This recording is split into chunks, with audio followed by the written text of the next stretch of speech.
Hi everyone, I'm David Aragona, and this is the July 9th edition of Horses to Watch as we take a look back at some races from last week at Belmont at the Big A. And this will be the final week that we're taking a look back at the Belmont at the Big A meet from the spring of 2024, as we are well into the summer, and that means Saratoga is right around the corner. Saratoga actually beginning Thursday of this week. So we'll try to get some of these Horses to Watch episodes out during Saratoga, trying to highlight some horses that do have trips during that summer meet upstate, because being aware of trips at Saratoga is one of the few edges that you have at Saratoga, where the race cards are so difficult. And we're going to try to find some horses from that race this final week at Aqueduct that could be betbacks during the Saratoga meet. I'm going to take a look at 4 replays during this show and actually begin with 3 replays from the holiday card last Thursday, July 4th at Belmont at the Big A. The first race of the day was a maiden special weight going 5.5 furlongs on the dirt for the 2-year-old fillies. Let's break these runners from the gate. I'm going to focus on the number 2,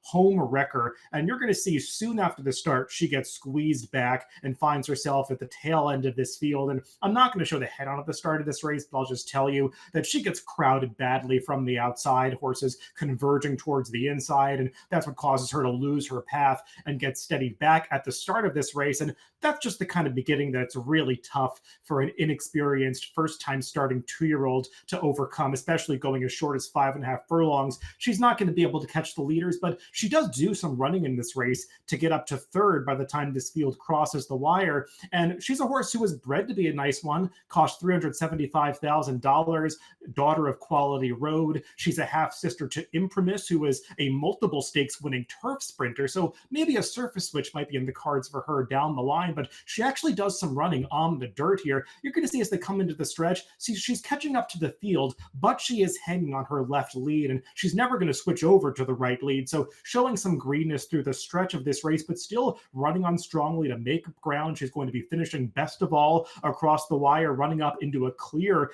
third place finish here, and just seems like the kind of filly that should be able to build on this experience when she comes back for her second start. It's unclear if she doesn't have any early speed at all, because we really didn't get the opportunity to show early speed given that trouble she had coming out of the starting gate. And also, I want to give her some credit for making up the ground that she did in a race that didn't feature a whole lot of pace. You saw those raw fractions go up of 23 and change, 46 and change, not particularly fast given the final time. And I looked up the Timeform US pace figures. They were all color-coded in blue, indicating this was a slow-paced race. So you definitely want to give her a little bit of extra credit for making up the ground that she did. Let's move on to the 4th race from that 4th of July Thursday card. It's a maiden special weight event going 1 mile on the dirt for 3-year-old and up fillies and mares. We'll break these runners from the gate, looking at the head-on first of the number 1, No Tricks. You see her highlighted there. Not only does she leave the gate behind the rest of the horses, but when she does leave the gate, she veers in pretty badly, almost going right into the inner rail there before straightening herself out. And you're going to see on the pan shot, she's not in the picture. She leaves the gate after the rest of the field kind of leaves the starting gate out of the frame.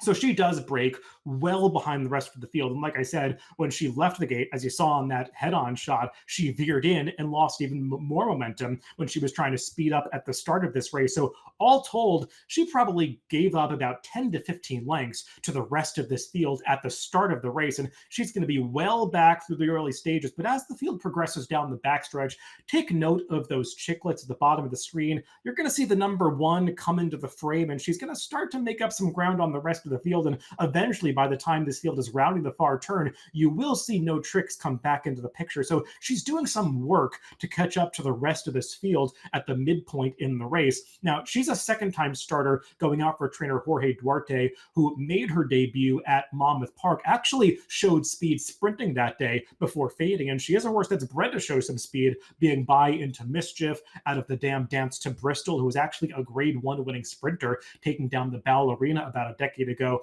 at Saratoga. And there is No Tricks finally coming back into the camera shot along the inside. And she's going to pass a horse at the back of the pack. Looks like she's going to continue to make up ground on the rest of this field. But understandably, after doing all of that work just to catch up to the rest of her rivals, she's going to flatten out a little bit and tire in the final furlong of this race. But I don't think you want to hold that against her. And the eventual margin of defeat is going to be exaggerated by the fact that the winner of this race draws off so impressively. That's a horse that I could could have done a whole segment on headline numbers because she was visually impressive, breaking her maiden by over 11 lengths. But in terms of the rest of this field, No Tricks only finished 9 lengths out of second place. So she did really do some running to make up that huge deficit that she built up at the start of this race, catching up to the field and then just flattening out in the last furlong, as you would understand, based on doing all of that work at the midpoint in the race.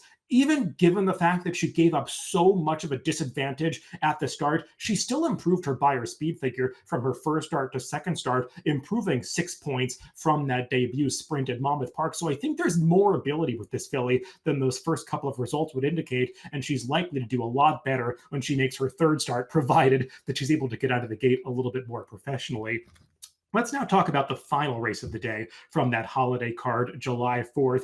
It's race 9, a maiden claiming event for the New York bred 3-year-olds and up fillies and mares, going a mile and a 16th on the outer turf course. And we'll break these runners from the gate, and we're going to focus on the appropriately named number 4, Troubled Luck. And she is a horse that can be prone to having some trouble in her races. And she's one that you do want to be a little bit careful with betting back in the future, because the caveat is that this is an 0 for 14 maiden. So she has definitely had her chances so far, and she's one that seems to find some trouble during her races, and you'll see that play out here. But I will say about that 0 for 14 record, only 4 starts from those 14 prior races have come on the turf. And it does seem like turf is her preferred surface. So I wouldn't say that she has quite as many knocks against her as you might assume, just based on that overall career mark. Now, the early portion of this race, it goes fine for Troubled Luck. She's in mid-pack. She's got position on the rail. She's saving ground every step of the way. That's all fine. The winner of this race will be the number 1, Bossy Jean. She was the favorite, and she's a horse that was running in a maiden claiming race that was dropping in from the maiden special weight level for the first time, running for that tag. And she probably is a maiden special weight quality horse that was against maiden claimers in this field. So you're going to see her draw from the rest at the end, and is going to exaggerate the margin of defeat for a horse like Troubled Luck, just like in the race we just talked about for No Tricks. The part of the race that I want to focus on for Troubled Luck is here, coming to the top of the stretch. Javier Castellano trying to do all the right things, save ground, take that shortest path home down towards the inside. But you're going to see this field is pretty bunched at the quarter pole. And from this point to the wire, it's pretty clear that she's got some run, but Javier's just got nowhere to go. He can't ride her, just has to sit on her. There are horses in front, horses to her outside. She's got nowhere to maneuver, and he basically just has to not motivate her all the way to the finish line. You can see right here, not asking her for any run, locked in traffic, nowhere to go, and basically just had to say, well, never had a chance to show what we could do this day. Wasn't my day. We'll wait till next time. The thing about this trip to note, though, is the chart callers kind of missed this one. There's no note of any trouble that this horse had when you look in the chart of this race. So she's one that could really fly under the radar when she comes back for her next start, because she really never had a chance to do any kind of run in this race. Now, she wouldn't have won. I don't know if she even could have finished in the money, but she's a lot better than this 9th place result might indicate. And like I said, when you start to pick apart her form, she's had some trips before. She's definitely a horse that does better on the turf than she does on the dirt. So I think that she's one that could have success at this level down the line. Now, these races do tend to come up a little bit tougher at Saratoga than they do at Aqueduct. So we'll see if she can really be successful up at the Spa. But these are the kind of trips that you want to keep in the back of your mind for races down the line. Maybe when this filly ultimately gets back to Aqueduct, we'll finally find herself in a race where she can be competitive again. And this is the kind of trip that you want to go back to and point to as maybe one that shows that she can be competitive at this level. Let's finish up with one more race. This is actually from the Saturday card last week, July 6th, the final race of the day there, race 11. It is a maiden special weight going 6 furlongs on the outer turf for 3-year-old and up runners. We'll break these runners from the gate, and we're going to focus on yet another horse that had trouble towards the beginning of the race, the number 1, Creditworthy. Now, he is the plain one in this race, and in those Klarovich silks, he actually breaks with the field. I think he left the gate in about 3rd after a few strides, but that is him now all the way towards the right of the screen, who just got completely steadied out of position. And what happens is the entire field kind of converging down towards the rail to save ground, and he just lost his spot, got bumped, bounced around between horses, and basically had to check badly to the back of the pack. But what I do want to give this horse credit for is he showed the agility to get right back into his running stride. He is quickly making up ground after losing that momentum so sharply about a furlong into the race. And you're going to see him very professionally, under his own power, start to make up ground and pass horses along the the rail, and I really like the professionalism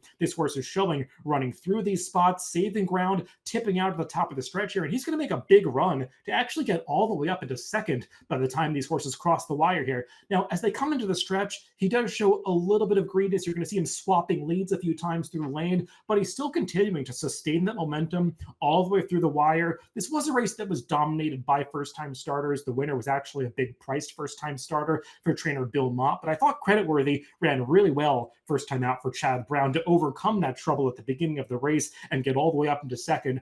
The one caveat I would give in this race is that there was plenty of pace. They were going really quickly up front, and Creditworthy did get pace to close into, but I don't think it's as simple as just saying he's a horse that took advantage of a fast pace, because he was trying to be involved in that pace for the opening few strides of the race before being forced to steady all the way towards the back of the pack. So he actually exerted some energy at the beginning of the race before finding himself as far back as he ultimately did. I think this was a pretty encouraging debut for Creditworthy, and he seems like the kind of horse that could break through next time, going the 5.5 furlong distance against Maiden Company at Saratoga. So those are all the horses to watch for this week. Like I said, the final horses to watch from this Belmont at the Big A Spring Summer Meet. I look forward to putting out more of these episodes during Saratoga. If you want to follow these horses moving forward, you can add them to your horse watch on DRF.com. That will give you email notifications when these horses run back in the future. You can also go into your DRF Formulator or Timeform US accounts and make notes about these horses' trips in the charts of their races, and those notes that you make will show up in the running lines when these horses are entered back in their past performances